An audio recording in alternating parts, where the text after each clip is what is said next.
बातमी अमरावतीमध्ये आता सराईत गुन्हेगारांच्या घरातून शस्त्रसाठा जप्त करण्यात आलेला आहे। तर यामध्ये 6 तलवारी, 11 चाकू आणि 1 कोयता जप्त करण्यात आलेला आहे। दोघांना गुन्हे शाखेने ताब्यात घेतलेला आहे। तर एक फरार आहे आरोपी या सगळ्या प्रकरणामध्ये। तर अमरावती शहर गुन्हे शाखा युनिट 2 चे प्रमुख संदीप चव्हाण यांनी गवळीपुरा भागात सराईत गुन्हेगाराच्या घरावर ही कारवाई केली आणि मोठा शस्त्रसाठा जप्त केलेला आहे। सुरेंद्र चव्हाण आमचे प्रतिनिधी आमच्या सोबत आहेत। सुरेंद्र, काय अपडेट्स या संदर्भात?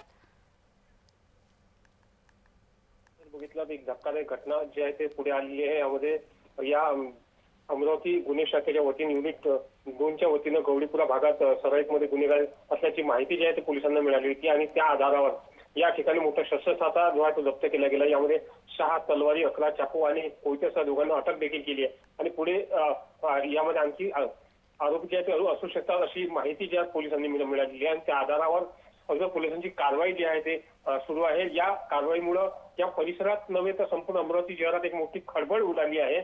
या शहरात मोठा शस्त्रसाठा असल्याची माहिती या पोलिसांना अद्याप या ठिकाणी मिळाली आहे। धन्यवाद सुरेंद्र या सगळ्या माहिती